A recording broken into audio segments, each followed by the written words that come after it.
चला प्रश्न क्रमांक 3 पेज नंबर आहे 201.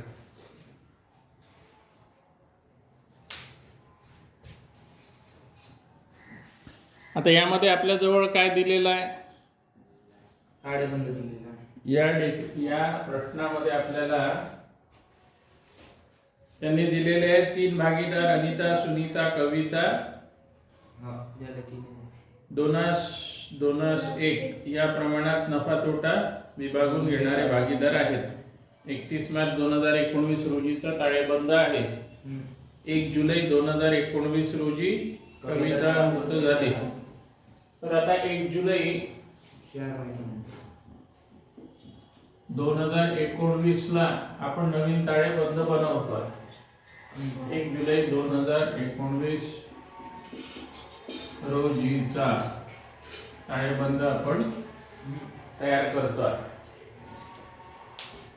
आता वरती आपल्याला देयता बाजूला अनिता, सुनीता, कविता यांचे भांडवल दिलेले आहे 40, 40 आणि 20. 40,000, 40,000 आणि 20,000. चला तर पुढे. त्या व्यतिरिक्त धनको, देय, विपत्र, कर्ज, संपत्ती बाजूला जमीन, इमारत, गुंतवणूक, फर्निचर, ऋणको, बुडीत कर्ज निधी, बँक आणि ख्याती हे सगळं दिलेलं आहे. बँक खाते मी उघडलेलं आहे. बँक खात्यात त्याची सध्याची रक्कम शिल्लक ही 8,200 आहे. ठीक आहे. हे सगळं आपण कुठून उचलतोय? ताळेबंद म्हणजे 31 मार्च 2019 रोजीची ही शिल्लक आहे. त्याच्यानंतर जर काही बदल झाले असतील तर ते आपण बँक खात्यामध्ये दाखवू. रक्कम काढली, परत आणली, काय असेल ते समोर बघू. आता खालती त्यांनी आपल्याला सांगितलेलं आहे सर्व ऋणको वसुली योग्य आहेत. सर्व ऋणको वसुली योग्य आहेत. म्हणजे म्हणजे संचयित कर्ज निधीची गरज नाही. हा त्याचा अर्थ निघतो. संचयित कर्ज निधी काय असते? जेव्हा आपल्याला वाटतं की आपल्या ऋणको मधनं काही प्रमाणात पैसे डुबणार आहे, त्याच्यासाठी आपण ती बनवतो. आता तो म्हणतोय की पूर्ण पैसे प्राप्त होतील ना ऋणकोचे. मग याचा अर्थ हा होतो की तिथून संचयित कर्ज निधी काढून टाकावी. तुम्ही ताळेबंदावर बघा संचयित कर्ज निधी आहे का ऋणको मधनं वजा केलेली? ते बुडीत कर्ज, संचयित ते सगळं सारखंच असतं. आहे ना 800 रुपये. त्यामुळे आता इथे लिहिताना मात्र आपण ऋणको पूर्ण जेवढा होता, ऋणकोची किंमत किती होती? 20,800. ती पूर्ण दाखवून देऊ. म्हणजे आपल्याला 20,800 पूर्ण प्राप्त होणार आहे. आता ऋणको मध्ये जी संचयित कर्ज निधी किंवा बुडीत कर्ज निधी होती ती आपण तिथून काढून टाकली. म्हणजे आपलं नुकसान कमी झालं, संपत्ती वाढली, नफा तोटा समायोजन खात्याच्या जमा बाजूला येईल. बुडीत कर्ज निधी 800 रुपये.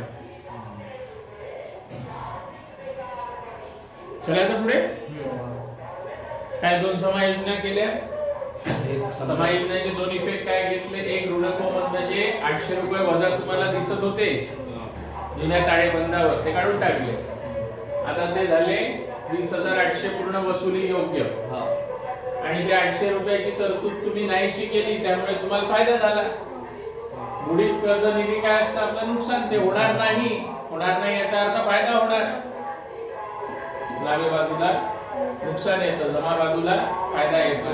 फायद्याच्या बाजूला आपण लिहिलं त्याला.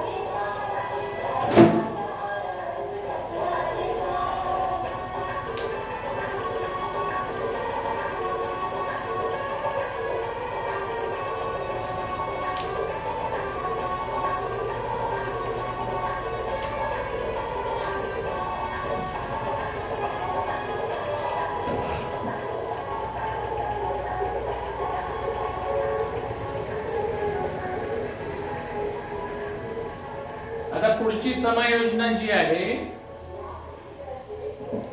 नुकसान भरपाई बद्दल. नुकसान भरपाई म्हणजे काय असतं? तुमच्या कृत्यामुळे कोणाला तरी नुकसान झालं, तुमच्या कृत्यामुळे तुम्ही असं काही काम केलं ज्याच्यामुळे दुसऱ्याला नुकसान झालं, मग त्याची भरपाई करायची. अचानक झालेलं आहे ते, तर आकस्मिक असा शब्द तिथे वापरलेला आहे. आकस्मिक देयता किती रुपयाची बनवायची आहे?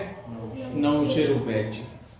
म्हणजे जी देयता आधी नव्हती आता आली आपल्या अंगावरती, आपल्यासाठी नुकसान आहे ना ते. आधी 900 रुपये द्यायचे नव्हते, आता अचानक 900 रुपये द्यावे लागतील. याचा अर्थ नवीन देयता उत्पन्न झाली. आकस्मिक देयता किती? 900. चला पुढे. आता याने फायदा झाला की नुकसान झालं रे? नुकसान झालं. आकस्मिक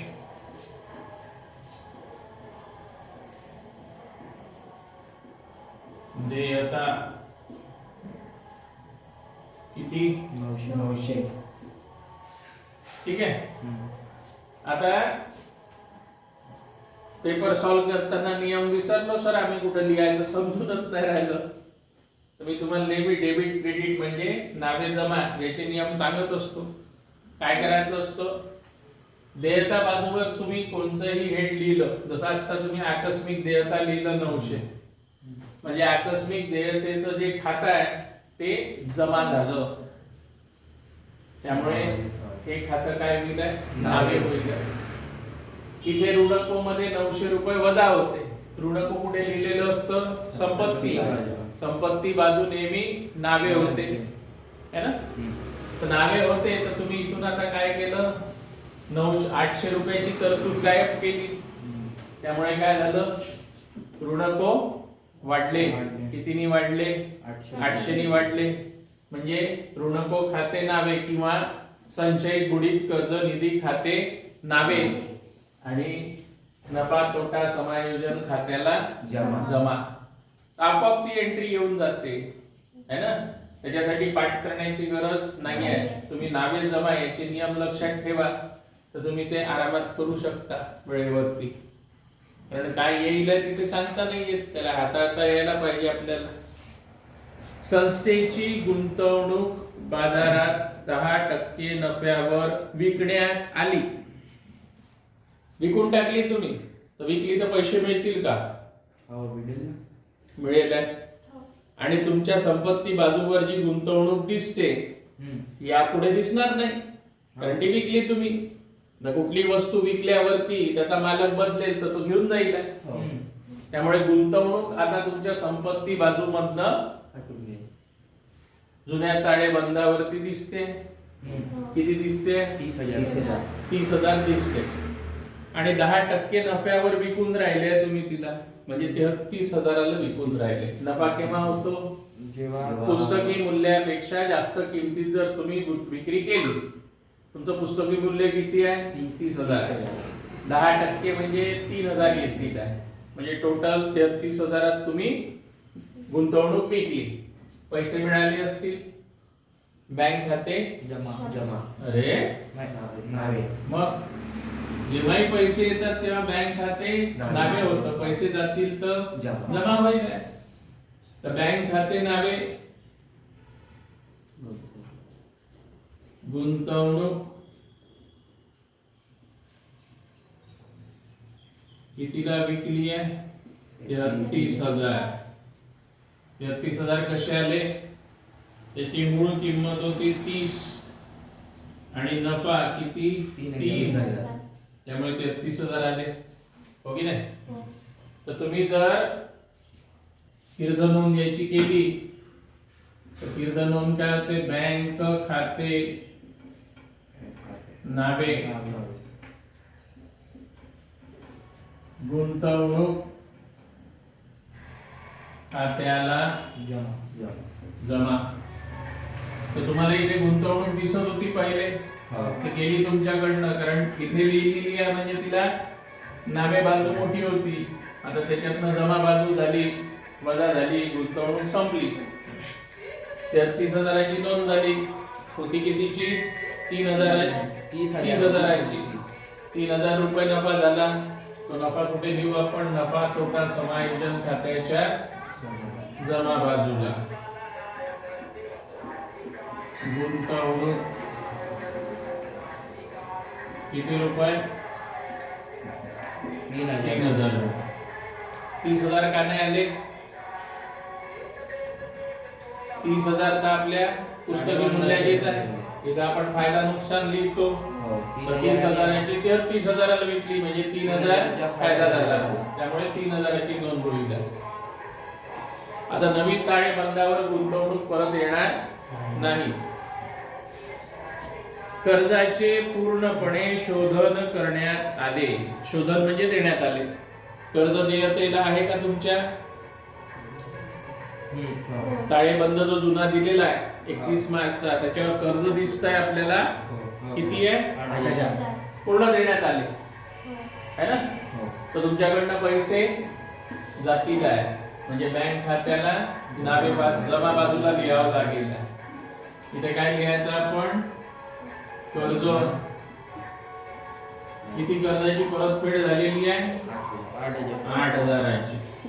आणि ते जे देयता बाजूला कर्ज दिसत आहे ते आता नवीन देयतेवर येणार नाही. देयतेचा अर्थ काय असतो? देणे बाकी आहे. आता देऊन टाकले ना तुम्ही, दिले तर देयतेवर येणारच नाही ते आता नवीन ताळेबंदात.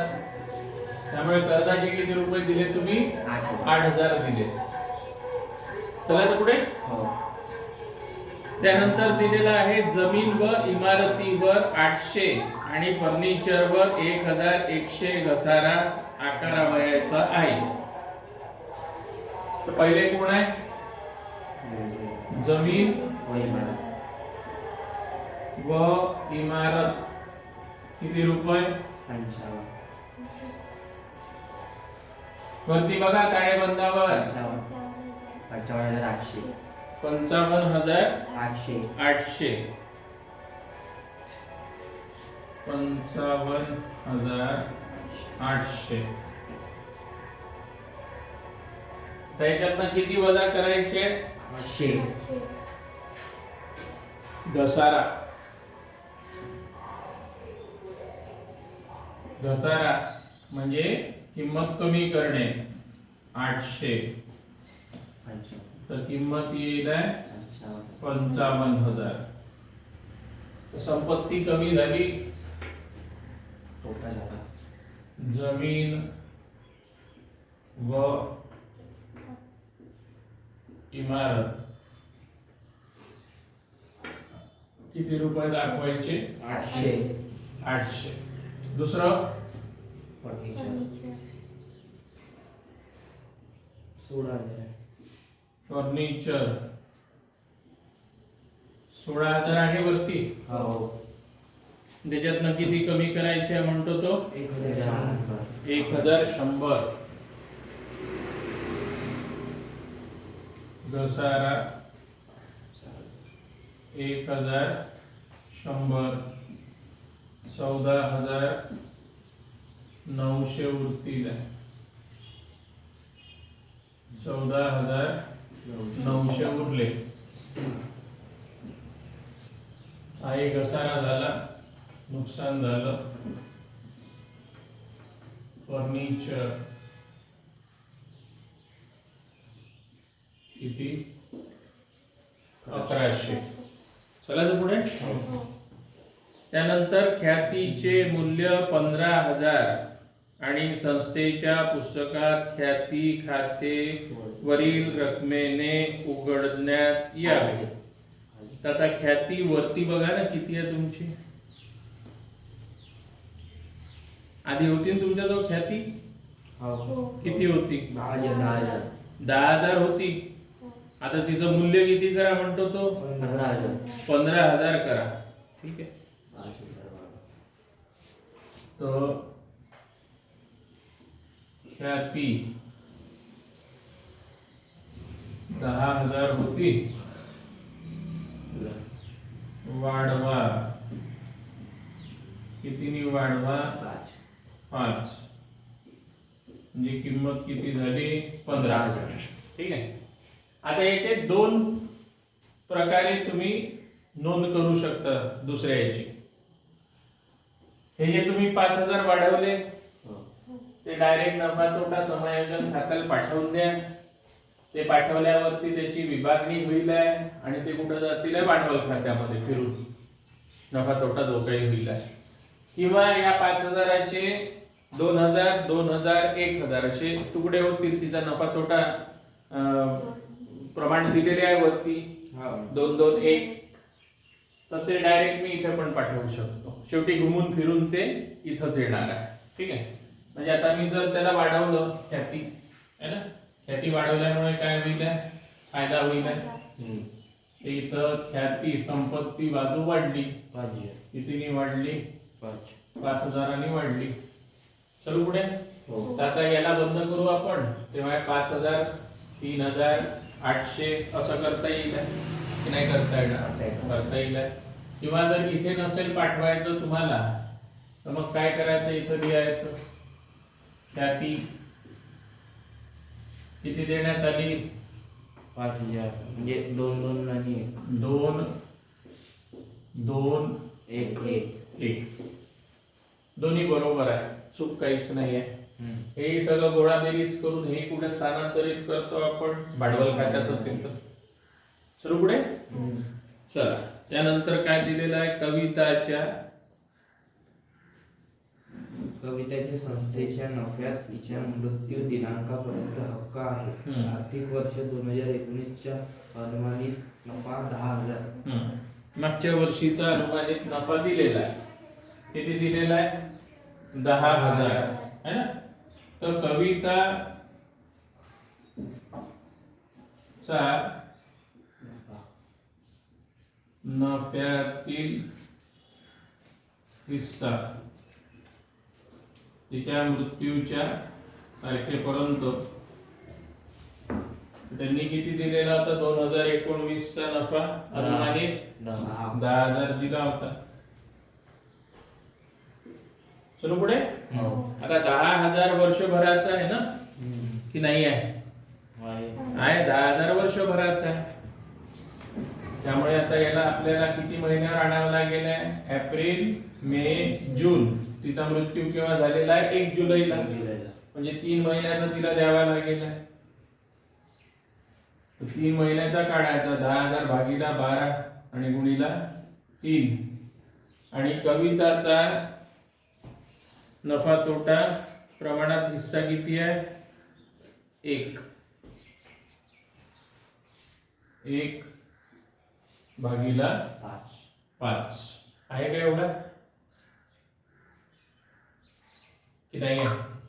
वरती बघा ना तिचं नाव क्रमशः कितव्या नंबरवर आहे. पहिलं नाव कुणाचं आहे? अनिता.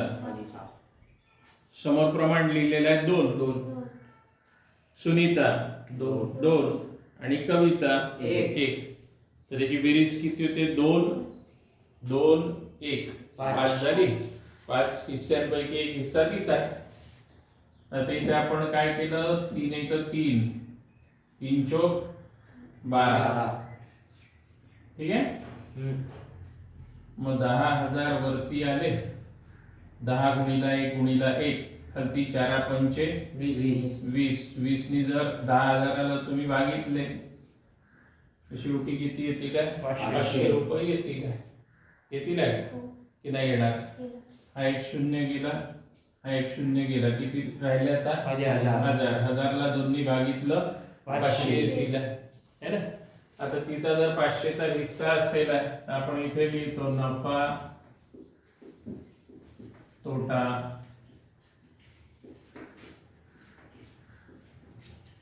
निलंबन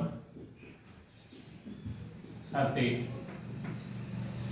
आणि कविताला किती रुपये दाखवतो 500. त्याचप्रमाणे संपत्ती बाजूवर नफा तोटा निलंबन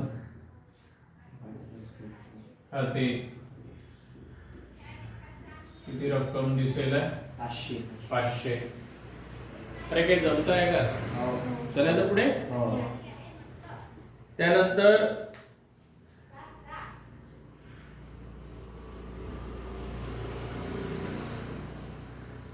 कविताला देय असलेली रक्कम तिच्या वारसदाराला दिली. आता दिली म्हणजे जाईल आपल्या याच्यातनं, कर्ज खात्यात नाही येणार ती, बँकेतनं आपण तेवढी रक्कम देऊन टाकू. किती काय निघताय ते बघू. आता वरती देयता बाजूला भांडवल लिहिले, धनको देय विपत्र. धनको किती आहे? धनको 30,000. देय विपत्र 2,000. अजून संपत्ती बाजूला चला. संपत्ती बाजूला बघा, जमीन व इमारत झालं, गुंतवणूक झाली, फर्निचर झालं. सर गुंतवणूक तर लिहिलीच नाही हो तुम्ही, विकली ना? गुंतवणूक विकली ना. हा, मग राहील का ती? नाही. मग लिहायची नाही. ऋणको झालं, बँक खाते उघडलाय, ख्याती खाते झालं. आता याला बंद करू आपण. 3,800. 3,800 मधनं 2,800 वजा झाले म्हणजे किती रक्कम उरली? 1,000. 1,000चे आता 3 तुकडे करू आपण भांडवल खात्याला पाठवण्यासाठी. भांडवल खाते अनिता, सुनीता आणि कविता. आता ही रक्कम येईल आहे तुमची 400. 200. का बरं? 1,000ला 5 भागितलं तर 200 रुपये येतील. पहिल्याचा हिस्सा किती आहे? 2. बरोबर आहे. बेदुने 400 होतील. दुसऱ्याचा हिस्सा 2 आहे, बेदुने 4 होतील. याचा एकच आहे 200. आता इथे नावे बाजूला, इथे जमा बाजूला घेऊन घेऊ. नफा तोटा समायोजन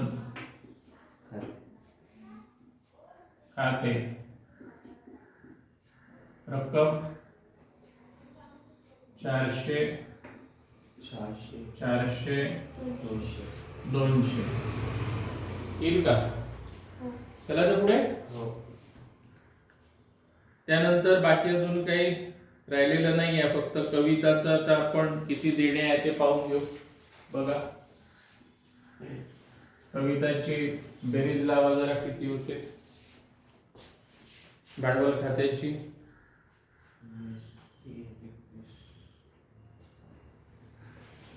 21,700. कविता वारसदार खाते. 21,700. ठीक आहे. आता वारसदार खाते इकडे झालं 21,700. 21,700 येईल का? आता तुम्ही कविता वारसदार खाते बनवलं आणि त्याला पैसे द्यायचे आहे. नसते दिले तरी कुठे लिहिलं असतं आपण देयतेवर, कारण देणे आहे. पण आता त्यांनी काय सांगितलं उदाहरणात? दिले तर मग काय करावं लागेल? बँक खात्यातनं किती रक्कम द्यावी लागेल? 21,700 द्यावे लागतील आपल्याला. काय नोंद होईल त्याची? कविता वारसदार खाते नावे बँक खात्याला जमा. इथे कविता वारसदार खाते 21,700 दिला. हो की नाही? आता बँक खात्याचं काही काम नाही आपल्याला. इथे आपली बेरीज झाली 33 आणि 8 41,200 आणि त्याच्यातनं हे वजा करा. किती होतात आहे? 29,700 वजा करा, किती उरतात सांगा.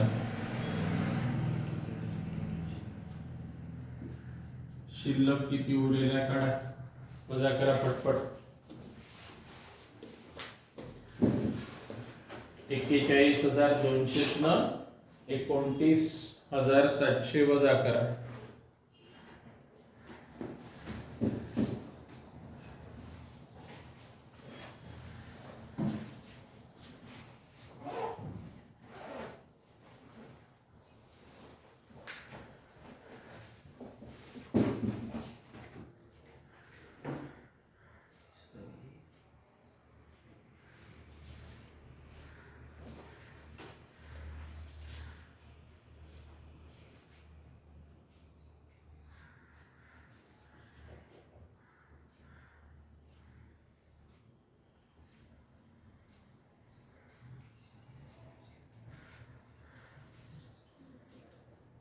बारा 500.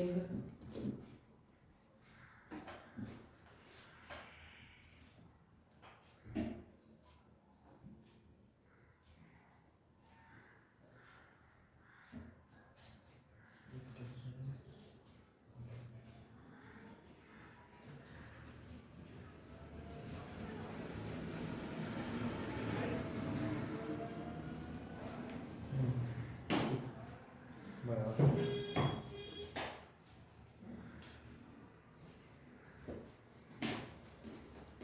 11,500.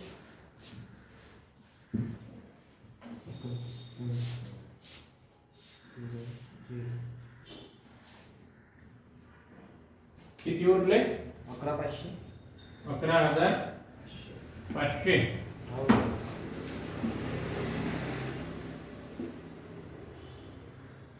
41,200.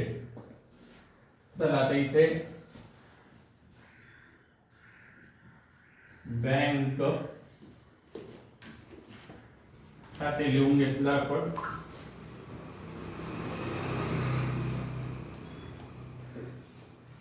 $11,500.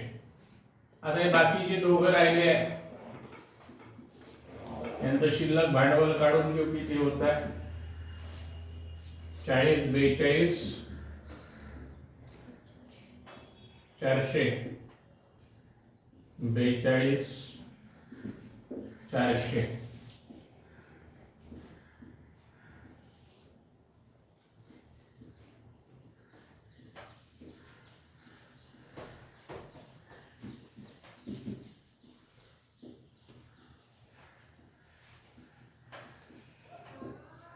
येऊन जाईल भांडवल खाते अनिता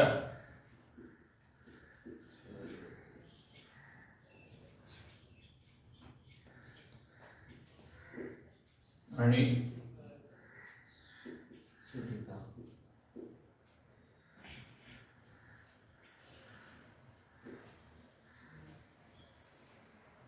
चला दोन्ही बाजूची बेरीज लावा पटकीने.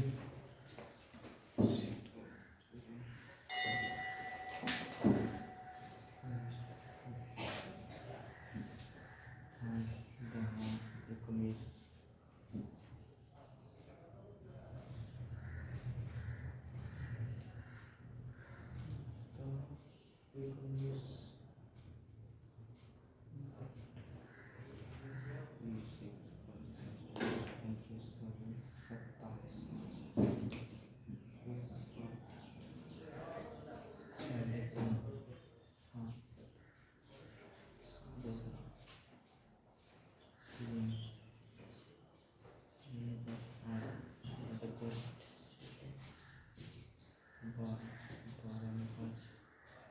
17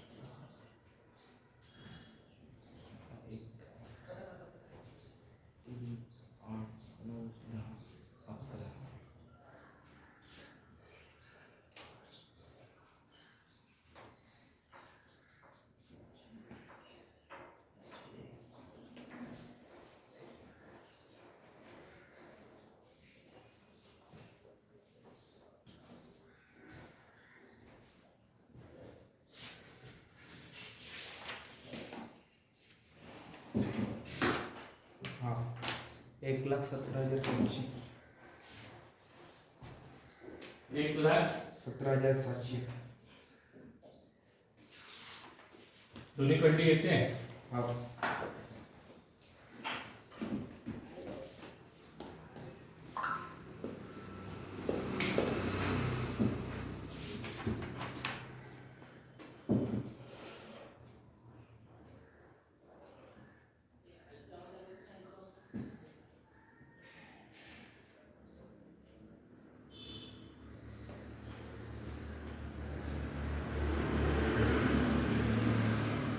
चला पुढचा प्रश्न.